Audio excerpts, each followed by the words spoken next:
righty, and we are back with Rick. Rick, what's up, dude? Hey, great to be back. Not much. How are you doing? Good. How are you feeling? I think this is gonna be our video reveal, our face reveal for the audience. At least people who are committed enough to click on the YouTube video that isn't as polished as the actual show. But still, it's a pretty big deal. Yeah, pretty big deal. We tested it out last week, so we'll see. I feel like video is king right now in the podcast world, so we're reluctantly revealing faces. Exactly. And we will improve it over time as we figure out, the layouts and things like that. Yeah, our appearances specifically will hopefully improve over time, but don't hold your breath. You can age with us as we bald and get fatter over the years. No, I mean, that's the other thing too with having like a live thing like this that we do regularly. Like you'll see slowly the demise of our appearance, which already isn't, it's not like we're starting off so hot. No. So this is a risky move, but yeah, we're going live. Also, remember now that we're live, we're always kidding. Don't come yelling at us if you see us now. Like we're joking around here. We're having fun. Yeah, sometimes you gotta laugh at the absurdity and even like how over the top everything is, even when it's terrible. Yeah, because definitely. It's all just so ridiculous. Which is a perfect setup for this week. But before we get into this week, sometimes when we're doing this show and we're talking and, we're doing some good stuff. I'm thinking, like maybe we aren't that dumb. We're pretty smart. We're cruising. And then every now and then in the real world, at least, I get hit with like a ton of bricks of how dumb I actually am. And it happened to me yesterday and I'm shooken up by it. So I figured I'd lead with the show to let people know who they're really dealing with right off the jump, because it was one of those things where it was happening live and I was just like, oh no, this is so embarrassing. Listen to this. Yesterday, I'm going to go buy some running shoes because my running shoes are busted. So I was like going to go get some new ones. And I went to a like legit running shoe store, which have you ever been to one of those before? Like a more fancy running shoe store? Yeah, back in high school, I went to the one in Lexington. Oh, yeah. I forgot it when we got the cleats, like those fancier shoes. Yeah, exactly. It was like that. But their technology has gone like way crazier since then. You know what I mean? So they have like scans and stuff like this that they do on your foot. And they're like really thinking about how what shoe will fit your foot best, which is awesome. I love the data. Both of us love data. So I love that data. So anyways, I'm with this kid who's helping me out. He's probably like 20, it's just his job. Where he puts me on the machine and he goes, so, you're a size 12. So you probably you size up a half for when you run. And I'm like, no, what? And he goes, yeah. And I go, dude, I'm wearing a size 10.5 right now. And he goes, your foot's a size 12. And I go, are you serious? And he goes, yeah. And I go, I've been wearing a 10.5 or 11 my whole life. And he's just like, what? And I'm just like, and he's like, so are your feet just curled up at the toe? And I go, I thought everything was snug. I thought that was supposed to be what shoes were like. And they were like, no, not at all. And I was just like, what do you mean? So not only have I been wearing a size 1.5 too small for like the last 20 years, I guess. This is the craziest bit. My arches on my feet are in the 99.9 percentile, like where I'm walking like this. And the guy literally said, it's probably because you're wearing shoes so tight, you're curled up. Oh, no. So your bones are, so like I'm walking around like the freaking Grinch, like tiptoeing around. My arches are all messed up. And it's because I didn't know how shoes work, I guess. I don't know. So this was and just the look of disappointment on that kid's face really stung. I'm just like, I am an idiot. So yeah, I am now wearing normal shoes. Have you had a problem with like, I feel like you would wear out your shoes quicker because and my feet always hurt and kill. But I thought that was just what things were like. I just thought everyone was like wearing shoes and like in pain all the time. I just thought that was normal. Like, and I didn't want to look like a wuss. I was like, oh, everyone else is just trucking along. Like, and I walk a lot and run a lot. Like, I'm easy, 12, 15,000 steps every day. Like, I walk a ton. So, like, my toes are all fucked up. My ankles are all I just thought that was what feet looked like. Like, I didn't realize. No one looks at my feet. No one comments. Yeah, everyone's like, oh, your feet are weird. Yeah, I know. I thought they were weird feet. I had weird feet. Like, I didn't know that there was this, like, normal foot experience. So anyway, he hooked me up with a foot size 12 shoe and a arch support thing. I feel like I'm walking on clouds now. I feel incredible. Really? Yeah, it changed the game for me. I'm limber. I feel like I'm faster now. I mean, I'd like to think I would know if I was wearing shoes that were 2 sizes too small, but now I'm doubting. Now I'm doubting it myself. Now I'm like, I got to get hooked up to that machine. Yeah, I had to get everything sorted. Well, okay, like I felt really bad about it immediately, but then I was like thinking to myself, first of all, I probably haven't had my shoe actually sized since I was like 12 years old. Like, or I put it in that metal thing where they did it. So I didn't realize also, shoes your feet change after puberty, kind of. I didn't know that was a thing. And then second of all, who's like, the thing with the shoe sizes, like how everyone's like, oh, well, Nike could run small or New Balance runs large. Like, I just didn't know, like these feel tighter because maybe they're just the New Balance ones. Like, they run tight or whatever. Like, anyways, there's no excuse. It's an embarrassment. So I figured I'd lead with that off the show because, we're going to talk about a bunch of serious stuff, but at least you guys know how shoes work probably. And I don't. But trust me, I can tell you about Iranian diplomacy. Yeah, exactly. Yeah, I don't know. What do you think about that before we go on? Like, is that so crazy? Like, am I in it? It's a big revelation. It And changed everything for me. I mean, not to get you wound up, but I'd be questioning some other things about myself, What do you mean?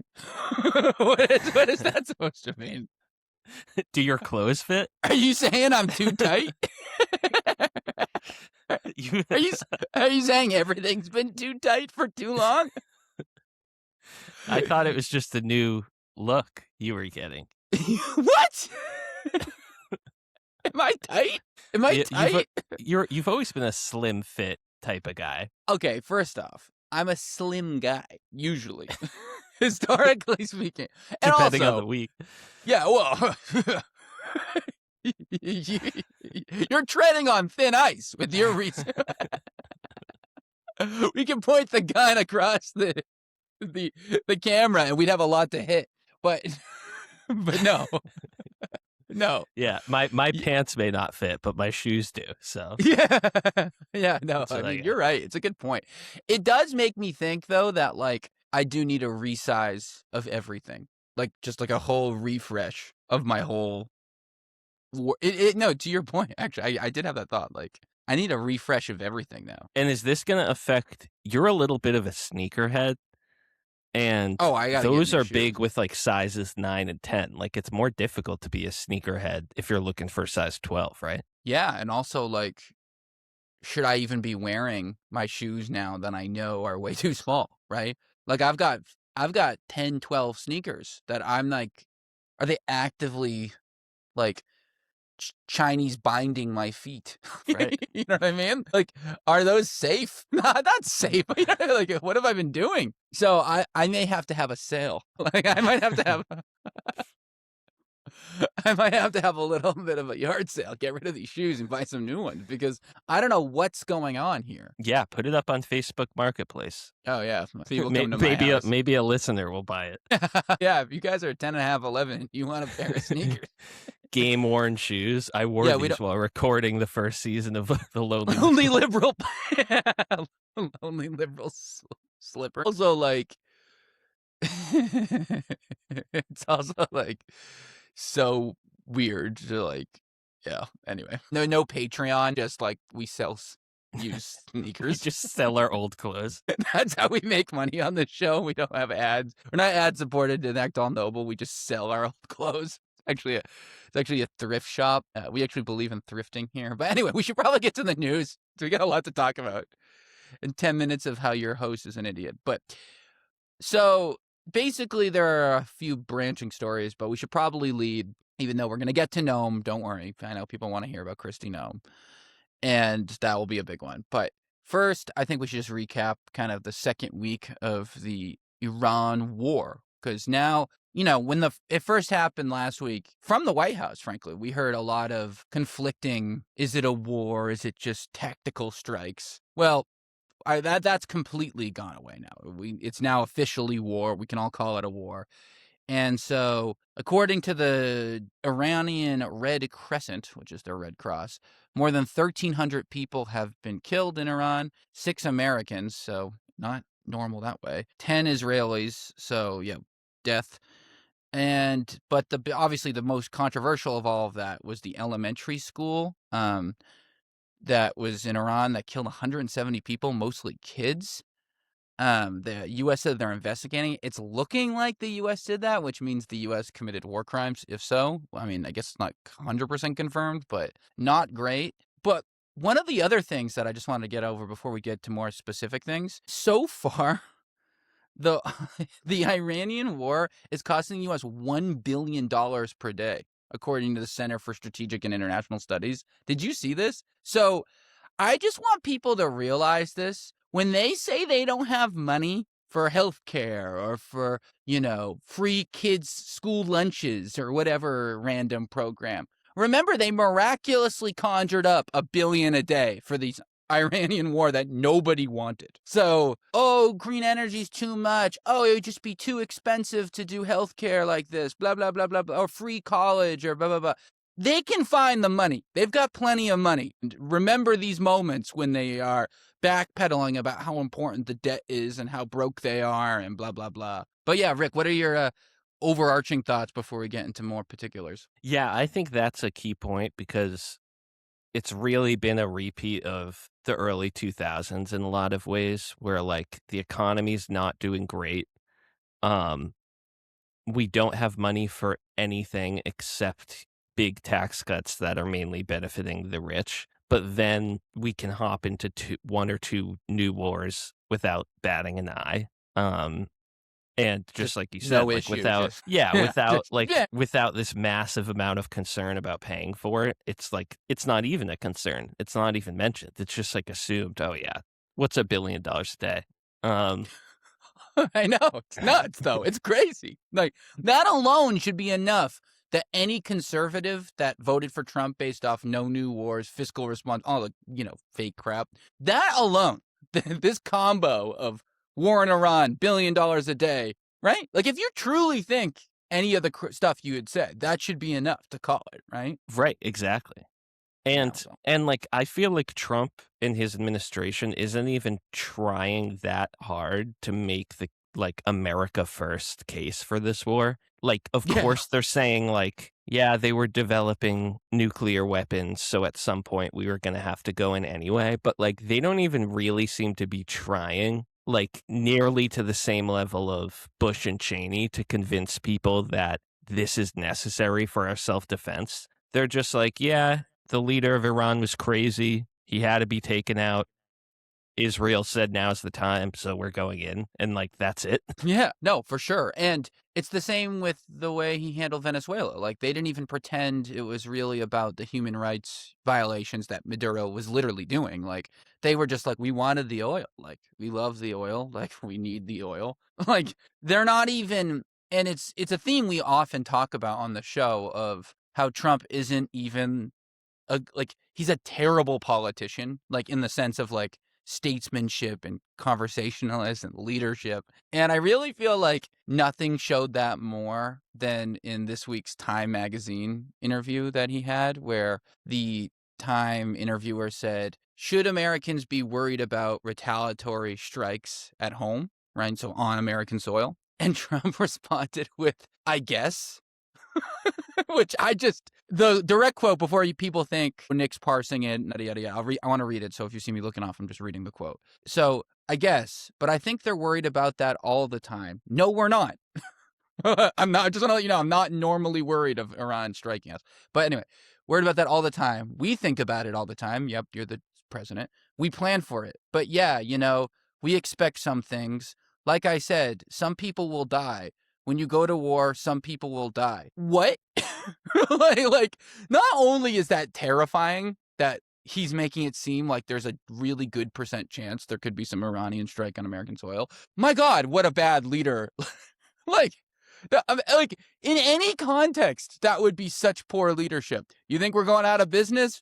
Well, you never know, right? You know, we're worried about it. We worry about it all the time. Or like, you think we're going to lose the Super Bowl? Any team could lose at any moment. Like, it's just not how you rally the troops, literally. Like it's just, has he ever seen anything motivational ever? Like, it's such bad leadership. Right. Like how he doesn't see that as an opportunity to reassure Americans that they're safe. Even if he's saying some Americans will die in the Middle East fighting this war, that's not what the question was about. The question was about a strike on the homeland. And he said, I guess. And it's so funny to me because this is a man who lies about almost every single thing, period. And this is the moment he decides to like play it straight. Yeah, you know, we could die. Like, lie. That's when you lie. Say we're totally safe. Like, why would this is when you talk with nuance?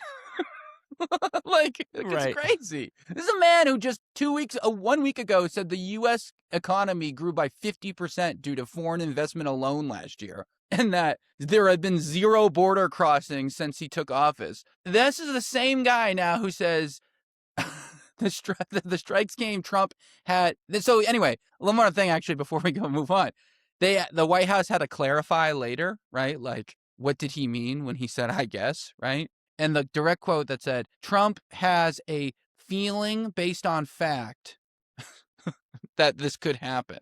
What? Like, again, not a big enough story in my eyes, because that is just like, these are the moments where he really sucks. It reminds me of COVID, right? No confidence, no professionalism, just like, you're not supposed to show that you're learning as you go. He has an inability to pretend to care.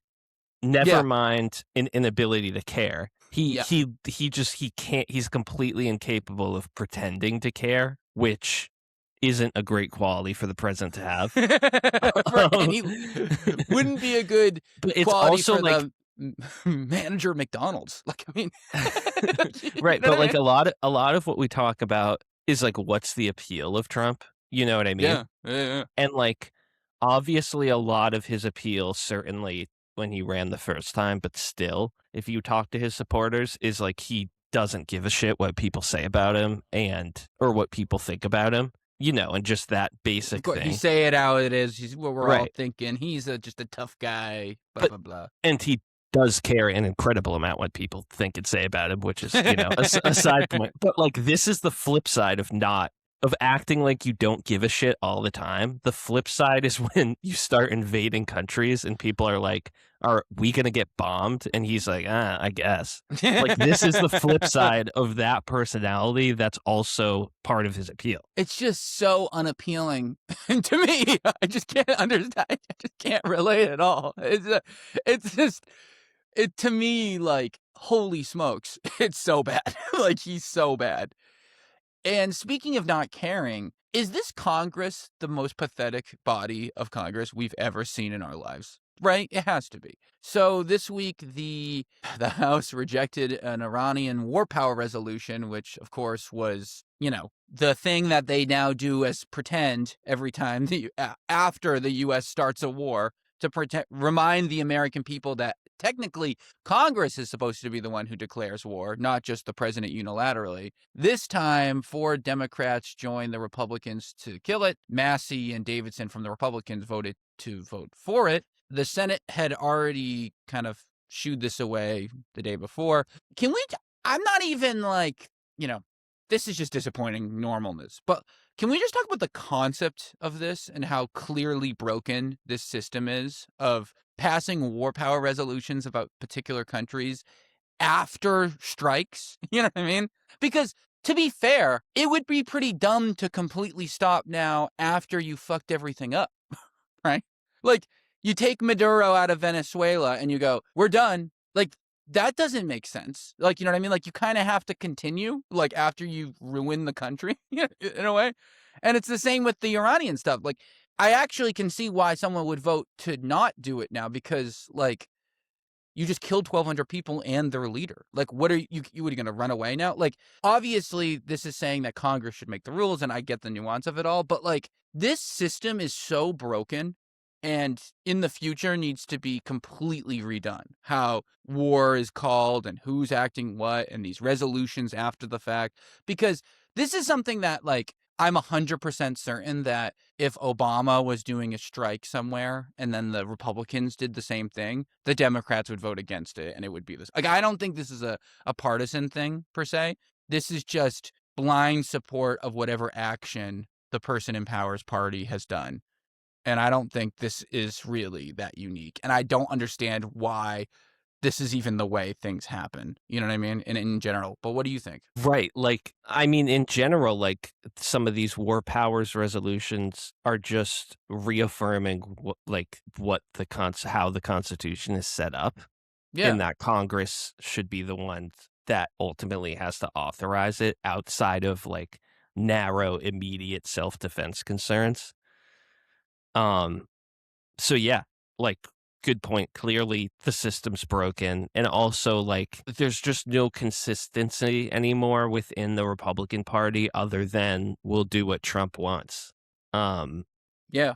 Like, to only have 2 out of 220 Republicans, like, voting to give themselves the power that they should already have. Yeah. It is wild. It's insane. And one of them is Thomas Massie, who's obviously enemy number 1 in the Trump world right now. And so, like, he doesn't care. So, like, they convinced one Republican, basically. Like, Thomas Massie was the sponsor. So, like, they effectively he convinced one of his 220 Republican coworkers to sign off on something that would have reaffirmed their own power. The one that they had to start with. Right. Like, it's so funny. Like, the president breaks the law. They go, oh, should we have a vote on if we should make the law be real? And they go, nah. That's it. That's what happens every time. Like, and it's also interesting that they do it. I also am not, and it would be interesting to talk to someone who does this, but why do they have to do it like specific country by country? You know what I mean? Like, why do they have to do it so it's like no bombing Greenland? No. You know what I mean? Like, how about you just don't break the Constitution, period? You know what I mean? Like, why? Like, it doesn't make sense. Right. Yeah. It's very strange to me, but it also, like, reaffirms the importance of the midterm elections and just, like, congressional control anyways, because, like, it would be significant if Democrats controlled the Senate and House. And basically, like, what they're doing with DHS, which obviously only shuts down, like, part of DHS, but, like, their whole, like, withholding the renewal of funds for DHS, like, they'd be able to do stuff like that on steroids if they were actually in control of both houses. You know what I mean? So, like, this is another example of, like, why local U.S. House races matter so much. Because 219 to 212 is a close vote. 100%. Like, and one that would definitely shift the other way, given on how the midterms would go. Yeah, so, no, it's a great point. And why these midterms, everyone needs to go vote, period. You know what I mean? Like, if there's no little statement piece, please. Yeah, you must go vote. It's interesting. There are a few other things that I want to talk to, but I want to also just, like, I want to rattle them off, and I want to talk about more, like, philosophical stuff. So, like, obviously in the news this week, oil prices are going crazy, over $90 a barrel on Friday. This is up 36%. This is freaking out the White House. Susan Wiles, the chief of staff, freaking out because now retail gasoline is over $3.50 a gallon, up 11%. There's this weird Strait of Hormuz stuff going on. We're going to shuttle oil tankers through. No, we're not. Drama. Also, Iran's shooting rockets all over the place, almost hitting Europe. And now they're freaking out that maybe Europe's going to get dragged into it. And I want to get into that too. But one hit the U.S. Embassy in Norway, but it was like only minor injuries were reported. Yeah, in Oslo. Shit. Yeah, I didn't even hear that. That's crazy. Yeah, that might have been, like, within the past day. But yeah, they're basically anywhere where there's an embassy, Iran is just tossing drones. Yeah, and that's what I wanted. Doesn't seem like a great strategy for them. Okay, I was thinking that at first too, and I actually think it may be a pretty good strategy. So it's a high risk, high reward. You want to hear my argument for it? Because maybe you're going to think I'm an idiot. So everyone's saying this is dumb. So I'm clearly probably wrong. I'm almost certainly wrong. I'm the man who doesn't know what a shoe is. So take pinch of salt here. But okay, here's what I'll have to say. One is, so last time, the 12-day war, they're calling it. Remember last year with the Iran-Israel drama?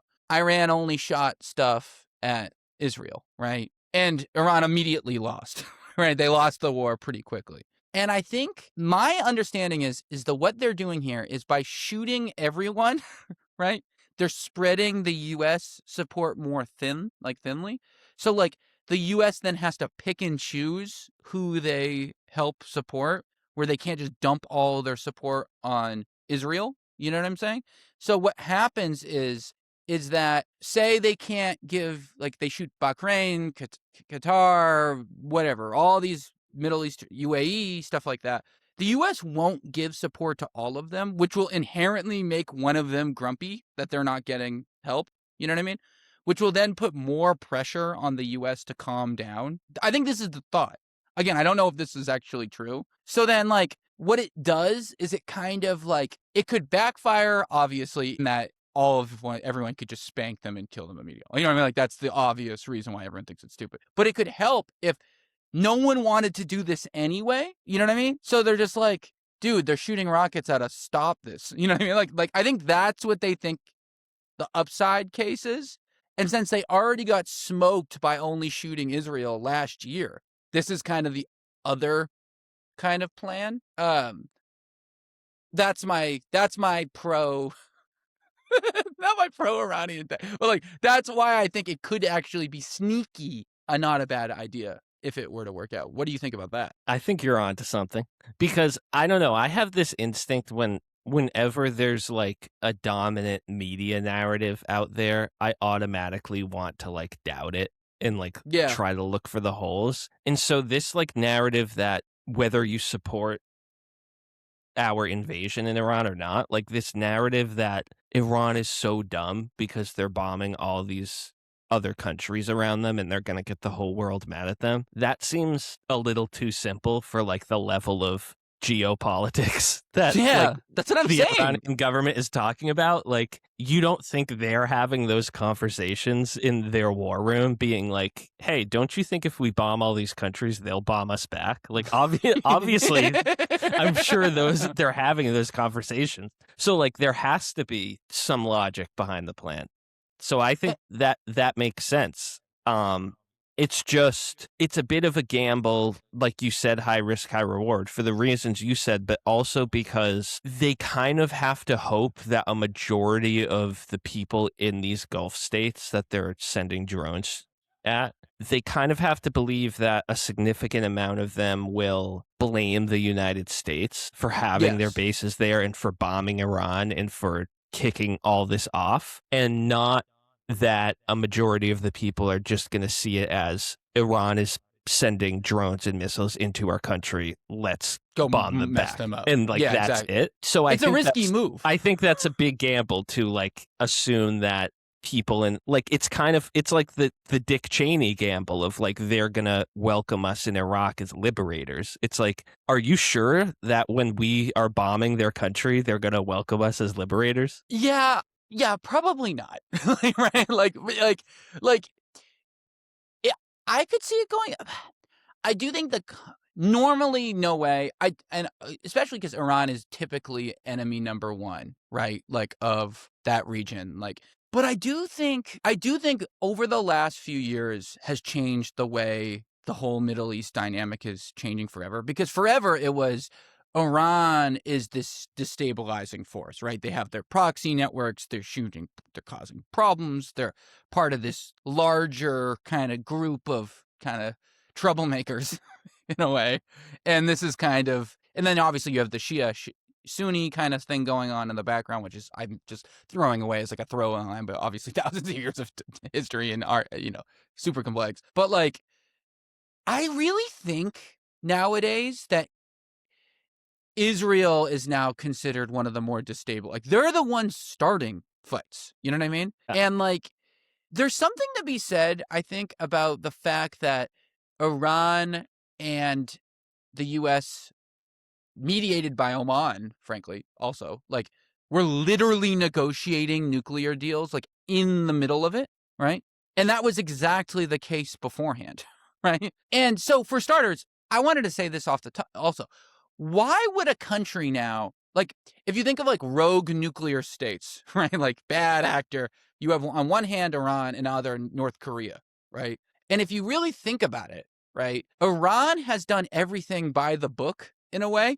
They negotiated deals with the U.S. They have had the monitoring after the U.S. tore up the deal. Trump did. They retried. They had people going in. And what has that helped them? They've been getting bombed like crazy. Their leader is dead. Everyone hates them. North Korea, on the other hand, went total maniac.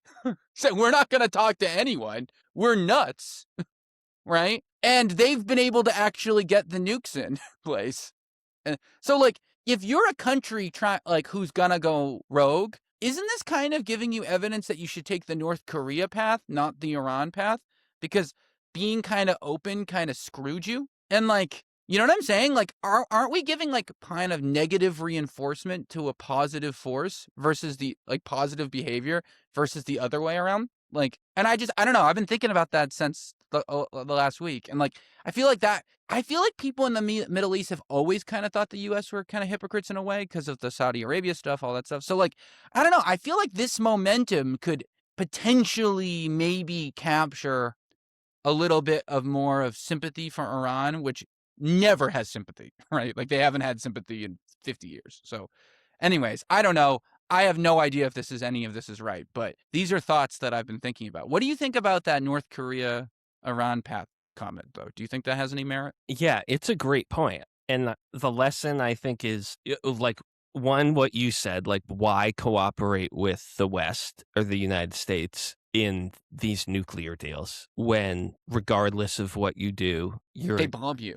They're gonna, assassinate your leader and bomb the shit out of your cities. The second part of that with like North Korea, I think it is partially, though, how close they are with their superpower ally.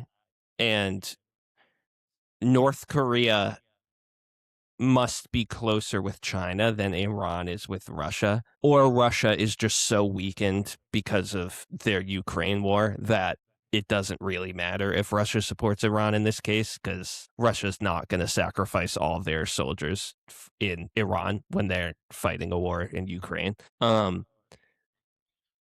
like, I think that's part of it too. Like, the fear with North Korea, like, the sole thing preventing us from taking out their leadership is China, right? It's the and one Russia country too, probably. Right. Yeah. But like, China's like controls almost all their food supply, their weapon supply, et cetera, et cetera. And without Chinese support, they would truly be against the world. And Iran, people thought they were that close with Russia, and like, they have that history of cooperation, but it doesn't seem to matter enough right now. And that may just be because Russia's much weaker than China is in modern times as well. Well, and North Korea sent troops to Ukraine for Russia as part of a deal. Like, so, yeah, I mean, that's a good point. And also, that's a good point, though, because North Korea's like governance structure mirrors China and Russia. Not exactly the same, but like, it's more in that vein, like the more communist authoritarian vein versus the religious, you know what I mean, vein. And China's been, wrongfully, the oppression they've had on the Uyghur people, but is like kind of an anti-Islamic kind of attack anyway. So they're not really fond of and it's a lot. And that kind of governance has an interesting relationship with religion in general, right? Like, communist parties don't tend to like religion. They're usually like Mao, right? Killed all the religion off, like when he got power. Anyway, it's all interesting. It's fascinating stuff though, because what's the incentive for Iran to stop, right? Like, you go back to negotiations and you're just going to get bombed again, right? Like, and I think the U.S. was hoping that the regime would just topple, which was dumb because airstrikes have never ended a regime. Like, that's just not something that's happened. And I think they were hoping it would be Venezuela too, where like the vice president would come in and be more open to negotiations. Where in this case, the the Iranian president and the new council they've formed has like said like we're just going to double down, So it does feel like a land invasion is on the horizon. I'm starting to think that that is the more likely outcome. So the U.S. is already starting to fund Kurdish forces to maybe plan a land invasion, which is just, a local region there. And so I wouldn't be surprised because if you truly want regime change, which is what Israel wants more than anything, you're going to need boots on the ground. Yeah, for sure. And it's funny, Trump was asked about arming those Kurdish groups after that report. And he said, quote, "They're willing to go in, but I've told them I don't want them to go in. The war is complicated enough as it is. We don't want to see the Kurds get hurt or killed." So that's an interesting quote to go along with, I guess Americans should be worried about getting bombed. You're right. That's a hell of a is that we need to protect all the Kurdish groups in Iran and Iraq. But my God, hey, that's the price of war. If Americans, well, he's always had an odd relationship with American soldiers, right? I mean, remember him going after John McCain for being a prisoner of war. The generals don't really like him typically. You know what I mean? Like he's been a weird, very pro-patriotic kind of word vomit, but actually kind of anti-military people. Yeah, 100%. And it's also kind of funny in a sad way that the Dow Jones had its worst week in over a year. After Pam Bondi. Yeah, only a few weeks after Pam Bondi cited the Dow doing great when asked about Epstein's files. The Dow had a rough go. Well, yeah, like, are we supposed to not care about the Dow again? I thought we liked the Dow. Yeah, I thought we were big Dow guys. No, I mean, and like, yeah, it's just so weird. And it's like, so obviously Trump's, the last thing on this was Trump and the president of Spain are fighting.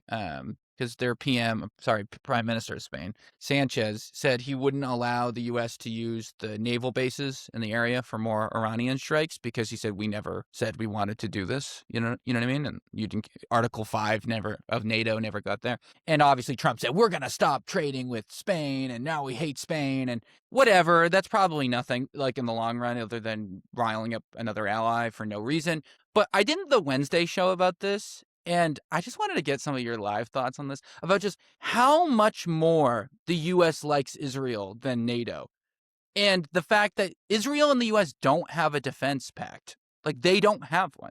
And they do have one with NATO, like, in Canada and like all these countries. Like, they're like literally so much closer, like functionally speaking, like in terms of like economics and stuff like that. Yet it's so much more intense with Israel, like their relationship with it. And, we didn't even talk about the North Korea versus Iran thing, but like they don't like South Korea as much as think about the tariffs they've done on South Korea, like the fighting they do with South Korea. They care way less about South Korea than they do about Israel. And I do think this is worth talking about with you because, so I did the whole show on this. Did you listen? It's really cool if you didn't listen to it. Yeah, so, I did listen. I thought, yeah, sorry, keep going. No, go on. What were you going to say? Yeah, I thought you made a great point about it's not like a simple AIPAC donates more to presidential campaigns than other people because they don't. However, they do donate so much to local races, and that's obviously a big factor. I think that's a great point. But also, like, for Trump to, while he's criticizing Spain, say as evidence of why Spain is very hostile to NATO. It's like you're hostile to NATO. You hate NATO.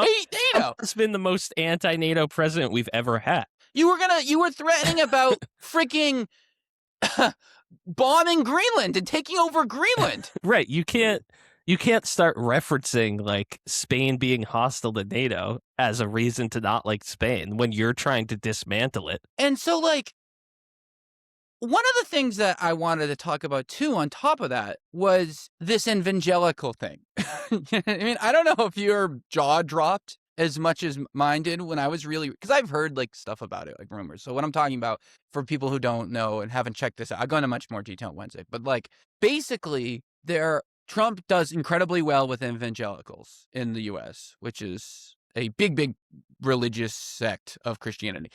It's interesting because it's so regional. It's all basically in the South. And 8 out of 10 of them voted for Trump, and it's around like 40-ish million people. And out of that group, a huge percentage of them, including probably Mike Huckabee and Pete Hegseth, our Secretary of Defense, think that the second coming of Jesus is only possible if the Jewish people run the Holy Land, or Jerusalem, that is. So a huge driving force of their policy is because of this. And so like the Lindsey Grahams and stuff like that. And I was just like thinking to myself, I can't stop thinking about this. Like, you know what I mean?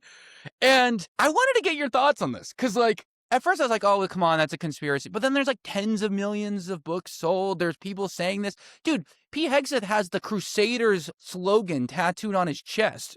Like, and he's the secretary. And there were reports this week of that generals were telling people it was holy war and stuff like that. So I don't know. I just wanted to get your thoughts on this because this is crazy to me, and maybe a big reason why a lot of this has changed over time. Yeah, it is crazy. And Republicans have dominated evangelicals since Reagan, basically. Like Jimmy Carter was the last like Southern super Christian Democrat to win a bunch of Southern states. Like Clinton won some, but he didn't run on like a super Christian platform. And obviously George W. Bush like really reaffirmed the Republican Party as like the evangelical Christian party. George W. Bush is born again evangelical, for those that don't know. Like he wasn't raised like that. He drank too much in college and then found Jesus and was born again. Grew up in Connecticut, by the way, in Mass. I don't know where that Southern accent came from. I remember in the 2008 Republican primaries, something like 10 out of 12 Republican candidates all claimed that God told them to run for president that year. Lord help me. Yeah, but it is really fascinating because I feel like in the modern world of Israel and Jewish dialogue on social media and stuff, there's a lot of jokes nowadays of about like Jews thinking they're the chosen people. And like this is why like people thinking all of Israel's actions is because they believe that anti-Semitic Jews, some religious slop. Yeah. Right. They think Jewish people are walking around all day thinking like I'm the chosen one that will get into heaven. Have they ever met a Jewish person? Right, which is not what Jews believe. Not one Jewish guy in the world ever has had that confidence. Yeah, but it is interesting because evangelical Christians are a way larger group than Jews and way more loyal to one party than Jews. Like Jews are generally vote Democrat in America, but it's relatively split. Evangelical Christians, like you said, it's like 80% consistently. Republicans just dominate. Yeah, so it's not even close. It's interesting, and I think it hasn't been talked about a lot since Trump's first term because Mike Pence was one of these evangelicals. So like that part of the Republican Party was still alive, whereas like since then and since J.D. Vance, like Trump has somehow still kept all of their voting support without pretending to be Christian in any way. But it is fascinating that like there's this religious aspect to it where like I do think a lot of evangelical Christians believe that from a religious standpoint. The stuff about Israel and like the importance of controlling it politically for some future supernatural second coming Armageddon event. And right. And like the other thing about that I said on the show, but is worth repeating, that their view of this isn't pro for the Jewish people. Like they just want to use the Jewish people to get Jesus to show up. They're like the Jews are holding our spot. Yeah. And they need to keep it warm while he comes, and then we're going to get rid of them. That's what the story is. Like, it's not, we love them. So it's weird that this is a thing. And it really makes me think about all the things we've talked about over the last year in like random like faith counselors and faith groups that they've put into the White House, you know, like the faith leaders and head of religion or whatever. And like, oh, this is just more of that. You know what I mean? Like, this is just, and these guys have been thinking this forever. And it's so funny because you're starting to see so many like Freudian slips of different people saying like, you know, Americans need to, like Kash Patel, Americans need to wake up and realize that we need to protect Israel. Like, just what? Why is the FBI head saying that? Or Lindsey Graham going, I do everything I can to protect Israel and the U.S. No. It should be the other way around. You're a senator of the United States. And I just wanted to show a picture really quick. Because like sometimes, like, I think sometimes this stuff doesn't get reported on. So look at this really quick. Can you see my screen here? Like, he has these every month where they all come to the White House and they put their hands on him and speak in tongues. And I just thought that should be shown again. Remember that this happens. So when they say, oh, these are crazy religious countries that we're invading and blah, blah, blah, like, remember that this happens. So, yeah. Yeah, and Trump is so obviously not a believing Christian that, like, we forget that so many elected Republicans, like, really are. Either exactly. are or pretend to be with their whole heart. Even and if I think they we have aren't. a lot of listeners in Europe and in the Northeast and stuff like that. Like, when we say Christian, we're not talking about what your Christian is or like Catholics. Like, this is a totally different creature that is, I think, sometimes understated how extreme it is. Like, it almost isn't a fair, like, it's in the Christian canon, like, in the sense that they use the iconography of like Christianity, but like, it actually doesn't share that much in common with many of the things that are in Europe or Canada, you know what I mean? Like, and I do think that sometimes it gets lost how peculiar, you know what I mean? Like, this evangelical stuff can be. I mean, they're speaking in tongues. I mean, they're going off. Yeah, and like you mentioned briefly, like, it's so regional. Like, me and you grew up in the Boston area where most Christians are Italian or Irish Catholics. Yeah. And like, there's a unique history with Catholicism in U.S. politics, with JFK being the first Catholic president and JFK being one of the biggest supporters of the separation of church and state. Like, that was partly what he ran on. And so like, people, a lot of Catholics, at least like Northeast American Catholics, like, don't see their religious faith as guiding all of their political opinions, but a lot of people in other parts of the country really do. And, you know, these are people that would never vote for a pro-choice or pro-gay rights candidate, regardless if they agree with everything else they said. Period. Like, if they support the right to abortion or gay marriage, like, they cannot vote for that person. So like, these are the kind of groups we're talking about. And yeah, it's easy to forget that if you grew up in like certain regions of the US or the world. And like, sure. I, like, me and you have both spent a bunch of time in Europe, and like, there's a very different ideas about the separation of church and state, especially in Western Europe, where like, there's just like more of an acknowledgement of, because of our histories of government versus Catholic Church and fighting for power and all this stuff, like, even if we're technically a Christian country, we've like learned our lessons about like, let's not constantly bring Jesus into all of our political and policy decisions. Whereas like, America was founded on paper as not a Christian nation. Like, it was founded as there is a separation of church and state, but like, in practice, there's no separation at all. Like, a lot of Republicans and even a lot of Democrats say that their faith directly informs all of their opinions. 100%. And yeah, so what you get is this weird thing where in Europe you have like more like crosses everywhere, or like things like religious symbolism all around like the buildings and stuff like that. You had a very clean cut in actual decision making, whereas in the US it's the opposite, where it's like not that like visual, you know what I mean? But like, it's actually in every political decision to some extent. At least so it's like the worst case scenario. Anyway,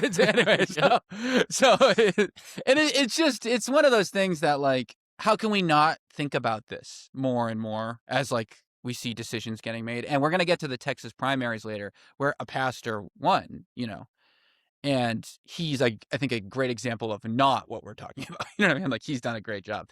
But I think we need to get to the other huge, a news story of the week, which is Secretary of Homeland Security Kristi Noem has finally gotten fired, and she's gone. And I have to say, the sad trombone.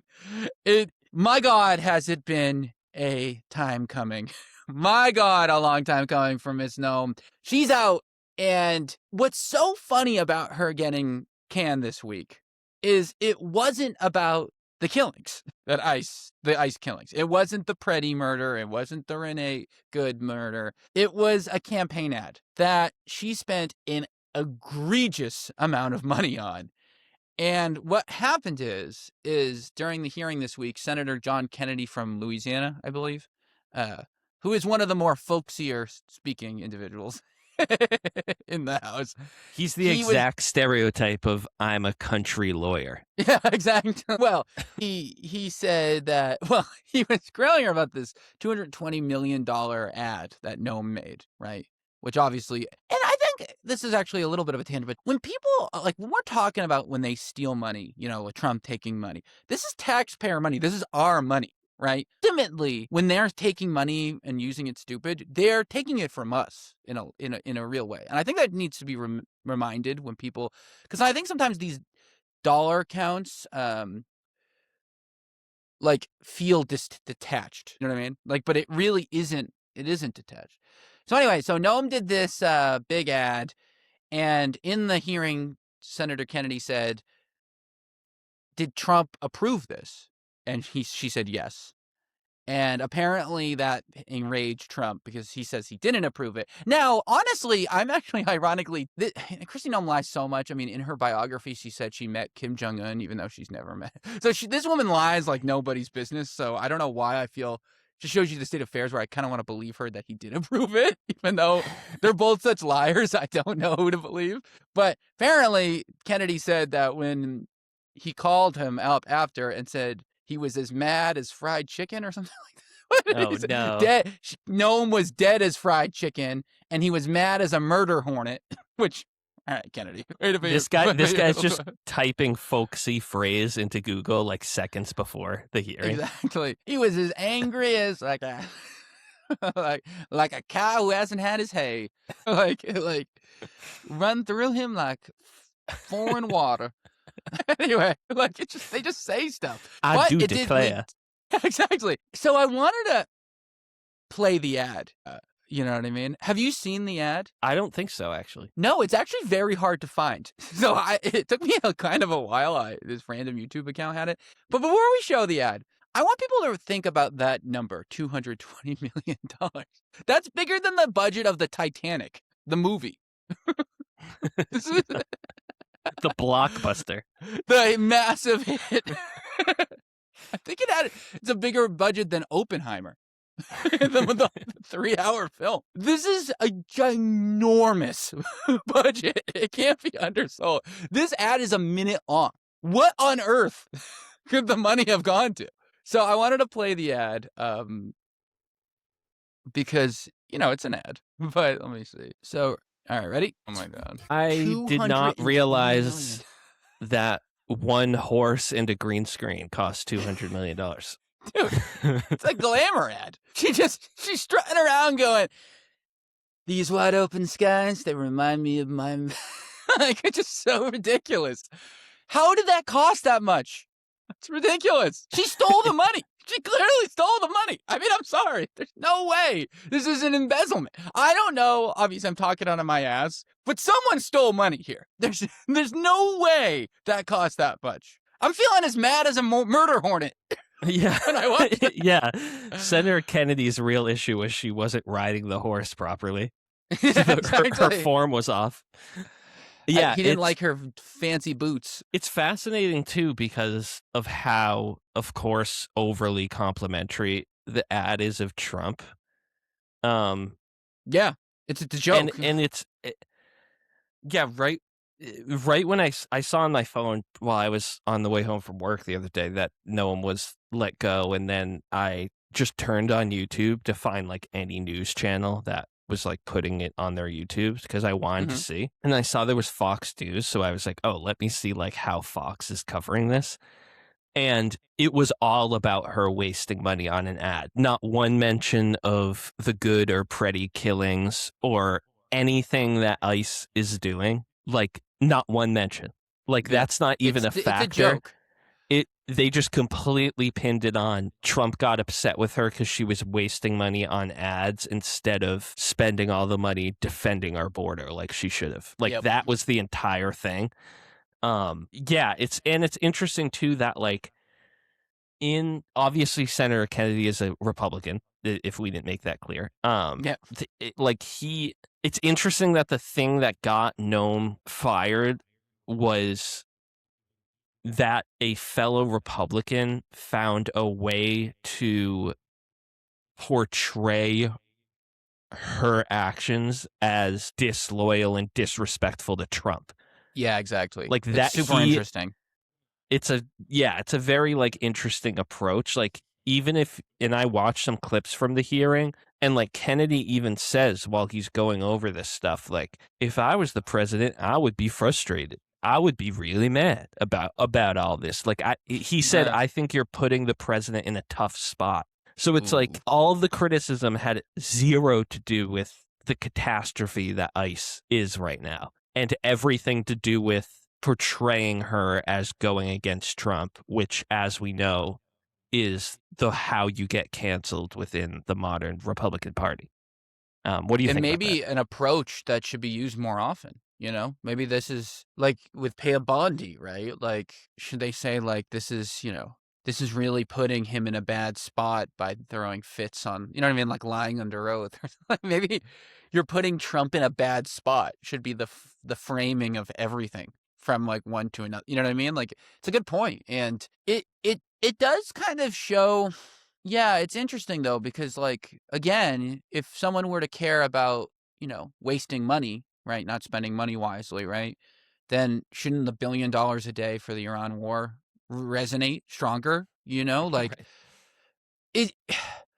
It's just, this is the Republicans' strongest skill, is the musical chairs they play with issues they care about, and trying to pin them down on something that is sticky for like multiple issues that are independent of each other, but it like shares some sort of thread, has become so difficult that I don't know if this is true. You know what I mean? Like, next time someone does it, in this case, we didn't care. Like, you know what I mean? Like, it just, they're so unpredictable in that way. Like, in what they'll get upset about. They're predictably upset about everything, but the reason why is always shifting around. You can't really pin them down on anything. Right, exactly. And I think it's interesting that the person that Trump is nominating to replace Kristi is Oklahoma Senator Markwayne Mullin. And CNN reported that Trump is choosing him because he loves watching Mullin on TV. Mullin has become this big cable news, Fox News, Newsmax, OAN guest the past few years. And Trump just loves watching that stuff. That's how he gets a lot of his news, which is amazing for a president to not rely on the briefings. Yeah, but actually, it's Fox and Friends. And actually, Tucker. It's Jesse Waters. Yeah, literally. Like, that's not even a joke, though. Like, that's just the true. Right. But like, it speaks to the same thing of like, Trump values loyalty and making him look good above all else. And he likes how Mullin looks on TV. So he thinks that Mullin is going to make Trump look good.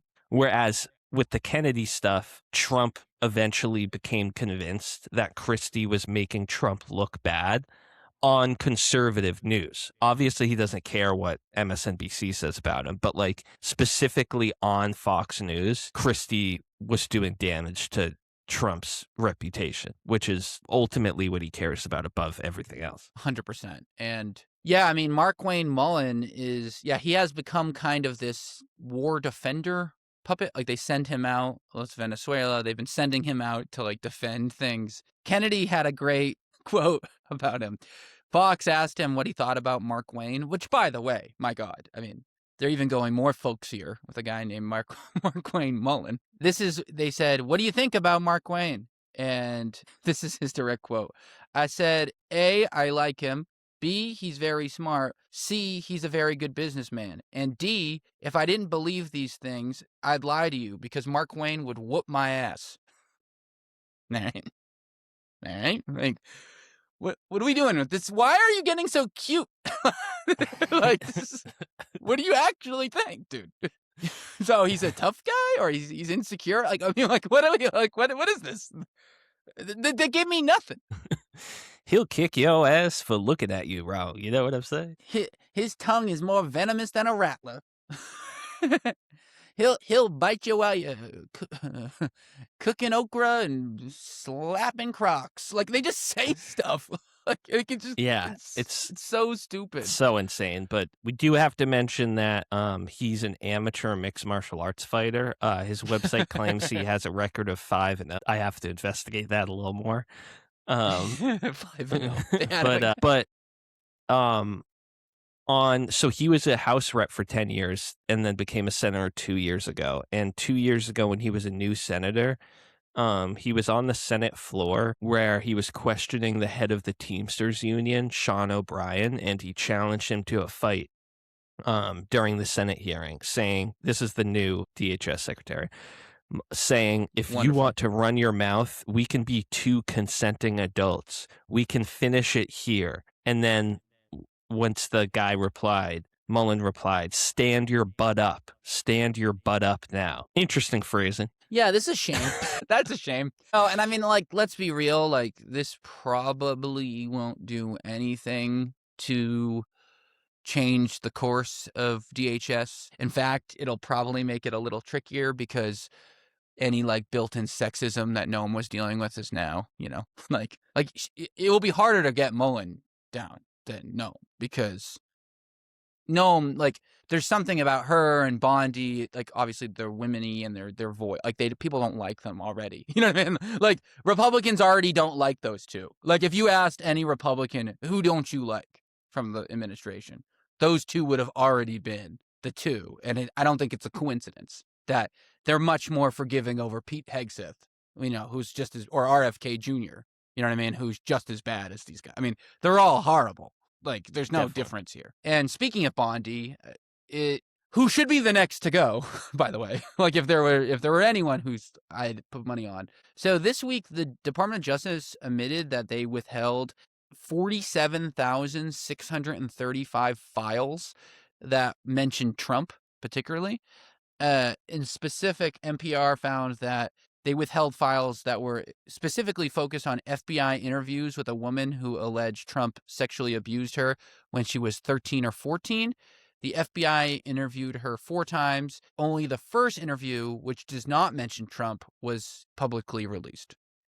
And so in the law itself says it specifically prohibits withholding documents that, on the basis of embarrassment, reputational harm, political sensitivity, blah, blah, blah, blah, blah. So they have now released those things. When asked to Trump, like, about this, he just said, I've already been totally exonerated. He has never been charged. So I don't know who taught him that phrase, but they aren't using that phrase correctly. So anyway, thoughts on this? Do you think anyone will care? The excuses are so dumb and they keep happening every week. Like, I know, we accidentally redacted this. We didn't mean to. And then, why didn't you release this specific rape accusation about Trump that was in the files? You know, the DOJ says, oh, sorry, it was incorrectly coded as a duplicate. Like, how can anyone take these excuses seriously when the entire reason the law was created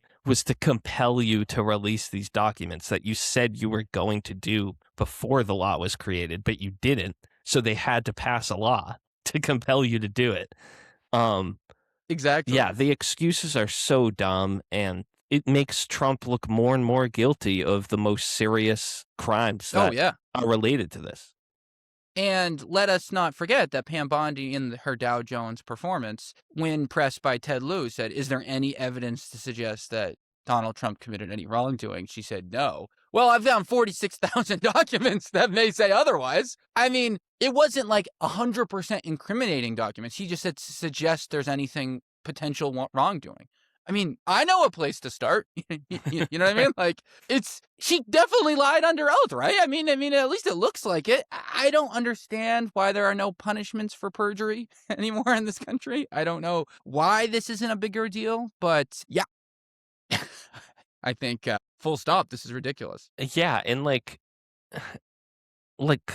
Republicans voted to impeach Clinton because he lied under oath about having sex with an intern who was an adult, by the way. And this is lying about covering up accusations of the rape of a minor under oath also. At the bare minimum, Bondi should resign. Bare minimum. No doubt about it. Like, she should end up in jail. I mean, honestly. I mean, I would put money on the fact that she might end up in jail eventually. Like, I think this is one of those things that I could either see, like, or maybe like a Hail Mary pardon of his whole administration before he goes. You know what I mean? Like the preemptive pardon. I could see that. But I wonder if he'll sign it with a real pen. Oh, that auto pen thing really went away, by the way. That was a whole thing. They dropped that. They didn't catch on. So they dropped that one. But yeah, it's interesting. Lastly, and I didn't even originally put this. Oh, actually, let's do this one first. So a piece of good news this week, I think.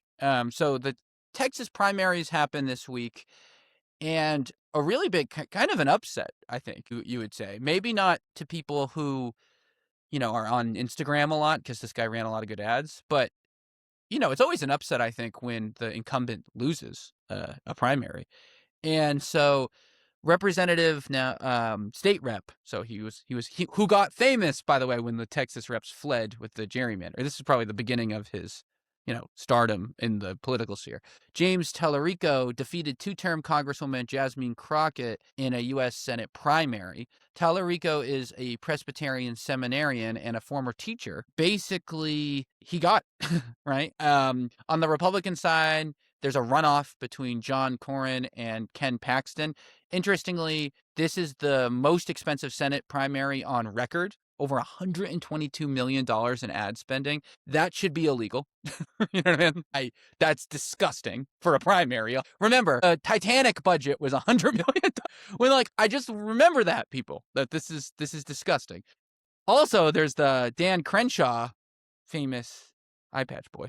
He lost his primary, which led Tony Gonzales, who we will be talking about very soon. He ended up dropping out. This guy's, whoa. We will get to that. Stick around for that. But I wanted to talk about Talarico because, and I'm going to be just for full transparency, I've donated to his campaign. So I like him. I am biased. I wanted him to win. I gave him money. So there we go. I love this guy. I think he's better Beto O'Rourke. You know what I mean? Kind of what the Beto type was trying to do, but better. And the reason why he's better, and it's kind of what I talked about in the Lonely Liberal blog post, but what we talked about last week, he didn't take money from PACs. He did it. He did it the right way. He went economic populism, but he does it in a priesty type presentation. I think it's a real problem for Republicans in Texas. I think this guy is a real problem, and I think he could win this whole thing. I actually think this is probably the best shot we've ever seen in our lives, legitimately, of a Democrat winning the senator seat. I'm stoked about this. I love him. So what do you think? Yeah, it would be an amazing win if he could pull it off, because Texas is just the heart of the Republican base. It really is. To win a statewide election as a Democrat would be massive. I know, the past few elections, they've been coming closer, right? The past couple Ted Cruz elections. They've always been sniffing, Right, and it's always are Democrats really gaining ground, or does Ted Cruz just suck as a candidate? This is for the other Senate seat, not Cruz's seat. But it's tough to separate. Just, is Ted Cruz just so hateable that he can barely win in Texas? How many more times did he flee the state in a weather emergency to let people not care? Yeah, but I was going to bring up your Substack post from this week, too, because it talks about Trump's economic populism and like Bernie's, and how like they're, even though they're so different, like they're telling people they're getting screwed, which is an accurate statement.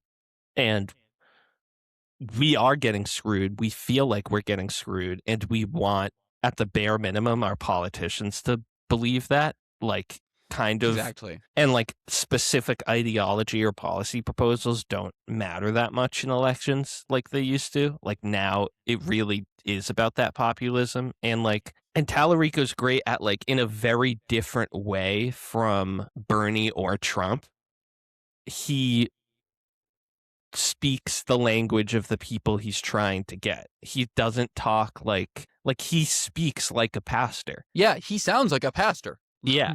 Yeah. And like in the same way that Trump talks like your average New York sleazebag and Bernie talks like your average working class Brooklyn Jew. Like they talk like the people that they do really well with.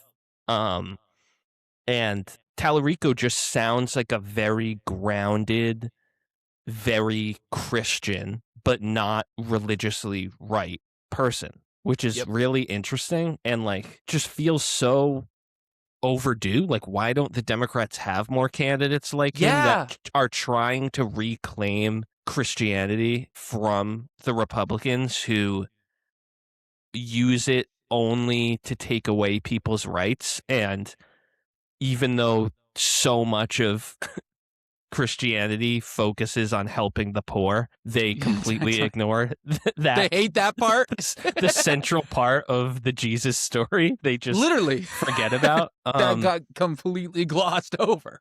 So I think it's interesting. Like, we shouldn't be overly optimistic about his general election chances, but like it would be amazing, even if he makes it like a razor thin race, like it would be a huge win, I think. And it's helpful that there's clearly not coordination in the Republican side, on the Republican, you know what I mean? Trump hasn't endorsed anyone. They're not really sure. They're spending hundreds of millions of dollars. Like, it's clearly disorganized on the right side. So that helps, I think, like the general election odds. I also think that this is the type of guy that I could see becoming president eventually. Like, he reminds me a lot of Pete Buttigieg in the way that he is very clear with the way he communicates, very level, doesn't seem to get emotional, just very like grounded guy who really appeals to a lot of people. But the thing that he has that Buttigieg is just tied to the Biden administration, which has so much bad aura around it for whatever reason, whether you think it's good or bad, it's just true. And also, he doesn't have the, more. He's Secretary of Transportation, it's an important role, but it's not like he's been governor or senator or something like that. He was mayor of South Bend. I love Pete Buttigieg, but nevertheless, I think that could hurt him in trying to convince people. Whereas if this guy gets to become senator, you know what I mean? Like that, he could Obama, I think, like in the sense of like, it could be a few years and then he's going again, And I think one thing that we should harp on before we move on is another piece of evidence that you don't need to take money from PACs to win elections. It's harder. You have to be better at your job, but we are continually now seeing more and more evidence that this myth that the only way to be competitive is by taking all this big money, it's just not true. It's just not true. Like, it's getting proved. And I think that the excuses that Democrats are making by still taking money is getting less and less real. Every time one of these guys wins. Even if he doesn't end up winning the Senate House, it doesn't matter to me. Like, the point has been made. He beat the incumbent, Right. And also, like, people are seeing through, I think, like, politicians' claims about the other side much more. Whereas, like part of the problem with, I think, Hillary and Biden's campaigns was that the biggest negative was kind of true. Like, even though there were so many exaggerated claims from the Republicans, like the idea that Hillary is a lifelong politician who gives very standard politician answers and doesn't seem genuine, like, that's true. The idea that Joe Biden was too old to run for re-election, that was true. Definitely. But then, like, the idea that Mamdani is a radical communist who's going to instill Sharia law, like, obviously not true from anybody that listens to a 30-second clip of him. And that's thing with like Talarico, like the idea that he's this communist, like any normal Republican leaning Texan is not going to think that when they see him talk or see his ads. Like, so like the biggest hit you can make against him like is just obviously not true, and like I think that's like a good thing for the Democratic candidates. No, and in fact, I think it's more likely that Democrats attack him. Like I think that's the most likely outcome, is that there's going to be something that his religious beliefs push him up against, where he's going to give like a non-answer to a transgender question or a gay marriage question. Not gay marriage, because he's already had to do that, but like kind of the way they hit Zoran, like the Republicans hit Zoran about something like about like Israel and stuff like that. They're going to hit him with whatever that one that they know hits against his like personal beliefs more than like his policies, one way or another. And it's going to be infighting. I think that's more likely to happen, which I think will be really stupid, because it doesn't matter like that if it's perfect or not, in my opinion. Like, I don't think it matters. I think it's way easier to convince someone who agrees with me 80% to go the next 20 than someone who hates me. You know what I mean? Like, it's just not a likely outcome. So yeah, I actually think that's more likely that because eventually he'll have to answer a question like that. You know what I mean? And he's going to have to pick what to do with the way, and he'll probably come up with some good thing about how Jesus says to love all people and turn the other cheek and something like that. That will probably work, but it won't satisfy the further left people. You know what I mean? Mm-hmm. And I don't care what they think. in this particular case, at least. Yeah, he's got to do what he can to win Texas. He's just got to win. It doesn't matter. Like, I don't care. Yeah. But speaking of Texas, so Tony Gonzales, who is a rep there, he was running for re-election. And so there were rumors around him for a while now that he had an affair with a staffer. And he had been denying it and denying it. Anyways, that staffer in September of 2025 lit herself on fire in her backyard, killing herself. She's by suicide, but by fire. And it came out this week that he did have the affair. There were sexual text messages between him were made public. Apparently, the woman he was having an affair with said her husband was gay and blah, blah, blah. I don't know what happened, but all we do know for sure is that this congressman was having an affair with a staff who then ultimately lit herself on fire in suicide. Holy shit. It's crazy. Wow. This is just fucking nuts, right? I mean, this is crazy stuff. Yeah, that's wild. And like the theories that come out of that, like I know. It kind of reminds me when like somebody, like this person was found dead with 18 stab wounds. Police are saying it's a suspected suicide. And it's like, that doesn't seem like the way that typically do things. Yeah, that's not a common method of suicide, to light yourself on fire. That's usually something that that's usually something people do to cover up other crimes. It's lighting the evidence on fire. That's the most painful way to go. Why would you ever? Right, unless like God told you to do it or something. Which you never know with these people. I mean, it's just crazy. Crazy. That's crazy though. If he has any connection to Jeffrey Epstein, then I mean, people on the internet must be going nuts. Yeah, I'm sure. He's had to drop out, so there's an open spot there now in Texas. But yeah, I mean, wild stuff. But anyways, for this week's kind of cultural corner, I'm taking the wheels this time. Sometimes, I like to take the wheels. It's a topic that we've talked about on the show, but it feels more vibesy than I think, more data. And so a survey this week came out it was actually conducted by King's College of London, but the point was asking different demographics about different social dynamics between genders. So like, do you think women should do this or men should do that or blah, blah, blah, to try to get like the feeling of that. And this is the craziest one. Gen Z men, 33% of them said a husband should have final word on all important decisions and quote unquote should do whatever their husband says. Now, what's so shocking about that is, wow, that's 1/3. That's wild. But compared to boomer men, right, seniors, only 13% of boomer men had that viewpoint. So it's almost 3 times as more common from Gen Z, and it's the only one that is that high. Actually, so Boomer was the second highest, Millennials the lowest, and Gen X are the lowest. So this is insane. like this is an insane thing.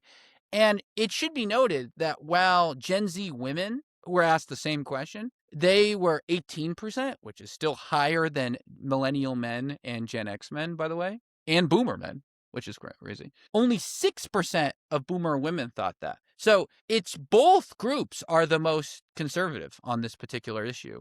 And it's really, really crazy. And I don't know why that is. It would have seemed unfathomable to me to think that that was the case if you had asked high school Nick and Rick, like, do you think the generation below you is going to be more conservative on issues like that? I would have said literally no chance in hell, And yeah, I just wanted to get your thoughts on this. This is crazy. Yeah, that's so depressing. I thought you would be depressed. And yeah, the comparison is really what matters, because when you first said just the first stat, I was like, that's depressing, but is that just what a third of American men think of all ages? So it's really the difference is between boomer. An extra level of sad.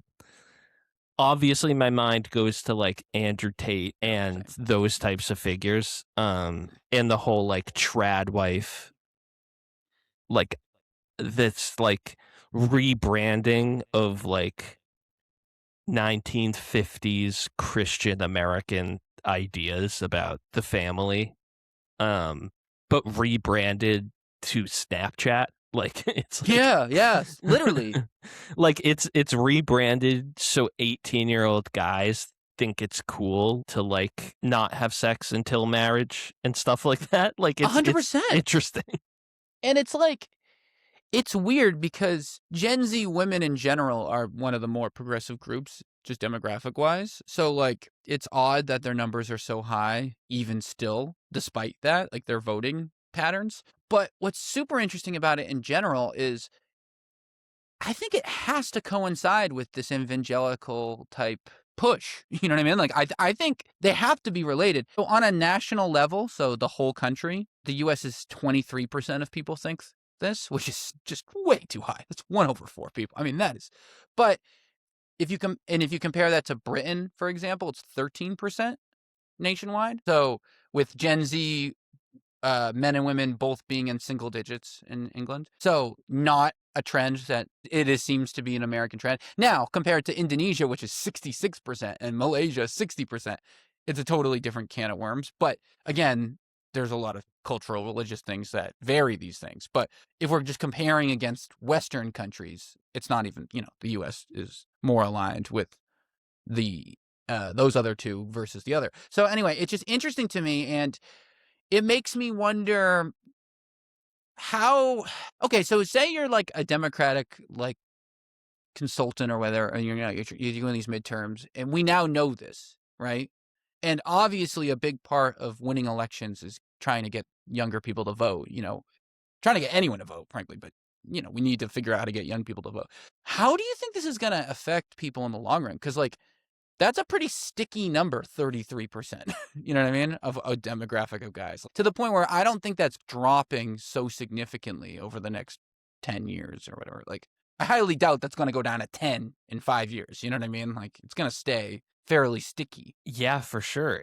It's just not a good sign. But it does point to, like, the idea of, like, I think typically, like, before modern Trump era, like younger people are much more progressive and liberal than older people. And I think a lot of that is progressives tend to be seen as anti-authority. And when you're young, you're more inclined to be anti-authority and anti the ruling order of the older generations. And like Trump sort of flipped that, where like Trump made himself the anti-establishment conservative while also courting people with evangelical, very traditional Christian, like right-wing beliefs at the same time. So he kind of merged like populism and being anti-authority and anti like the current world order. He merged that somehow with yeah, it's crazy. the beliefs of outdated, like, Southern religious right beliefs, basically. So I think that's partly why you see that. This is like the trickle down effect of that, kind of. It makes me worry that this Christian ethno-state kind of gobbledygook that the Heritage Foundation is peddling isn't going to go anywhere. You know what I mean? Because those Gen Z people are going to run for office, right? Many of them men, and a third of them think this. Then probably a third of the conservative candidates that are Gen Z men will think that. You know what I mean? Like, or even higher. So, like, I don't think that's going to be going anywhere. What's more interesting to me, it's like, how did this emerge out of a group that was famous for cancel culture? You know what I mean? Like, how it just shows you how much infighting was in that, like, not like literally, because all these gens are like fake labels and fake buckets. They're not like coordinated groups, but like it just shows you how stupid it is to think about them like that buckety. You know what I mean? Because like the Republicans in one side of their mouth was saying this is like the whiniest, brattiest, cancel sensitivist group. And now on the other side of the facts, a third of them are the most conservative with gender roles of all living in America. You know what I mean? Like, so it just shows you, it's just madness. Like, it's just a bizarro bunch. Like, it doesn't make any sense. I don't know what to think about this stuff. It's just, if you're listening, what do you think about I mean, I don't know what the hell to think about this, Right. Yeah. Yeah. Right in. Right in what you... How the hell do you deal with this? How do you run a campaign like that? You know what I mean? Like, what do you do? Because you need these guys to some extent, right? I mean, like, that's a huge amount of people. If you think about it, like millions and millions and millions of people that you try to not have not like you. Right, exactly. Yeah, it's tough to find a way to appeal to people with views like that without compromising any of your own like basic beliefs. Exactly. Yeah, because exactly. Obviously I'm not telling Democratic candidates, hey, you should start promoting these outdated gender beliefs about like women in a kitchen. Like, no, yeah, of course exactly. not. No. Like, but you have to try to appeal to those same types of people in a different way without changing your mind on those things. I think it shows more that just economics, right? Like, hit them about what happened to the crypto king? You know what I mean? What happened to the crypto bro? Like, he was supposed to make crypto boom. Where is that? Like, I think they need to be hammering that. If I was a Democratic consultant, I'd be like, dude, like, such a huge portion of these guys voted for Trump because of crypto. And like, he totally bombed it. He just made a bunch of money himself. He made billions of dollars himself while totally screwing you. And that has not been in the news enough, I think. I think that should be one of the big attacks. Yeah, for sure. Especially since I think a lot of these people too share like the concerns about AI and big tech and stuff that a lot of like progressives do. Yeah. But Trump somehow is able to balance all this stuff politically and like retain all these different like core bases of like GOP support and not alienate them. But it's kind of like Trump's political magic is like people see what they want to see in him. Like if they're a libertarian who doesn't want America to get involved in foreign wars, they see Trump as like the anti-war candidate. But if you're a neoconservative who thinks America should constantly show its strength in the whole world, you'll see Trump as the strong guy. That's the beauty of not having a single belief. You can be whatever you want. Exactly. Right. That's the treat of just lying every time you speak. Right. Exactly. There's a quote for everything. If you want to believe Trump agrees with you on something, you can find a quote. Literally, there's unlimited material. He just won't stop. Like, he said he likes this. He said he wants this. He loves baseball. He loves football. You can say any topic from like anything from anyone. You probably just can't find him complimenting Rosie O'Donnell. That's probably the only thing that doesn't exist on the internet. No, I mean, it's nuts. But I mean, that's kind of our show. Do you have anything else you want to go to before we get out of here? No, I think that's it. All right. Well, thank you per usual. And let us know what you thought right in the comments about all this stuff. And you comment like, yeah, turn the cameras off. Be nice. I'm like, they're gonna kill us. They're just gonna go like, these fucking guys. The internet is not nice. But anyway, all right. I'll talk to you later. See you. Talk to you later.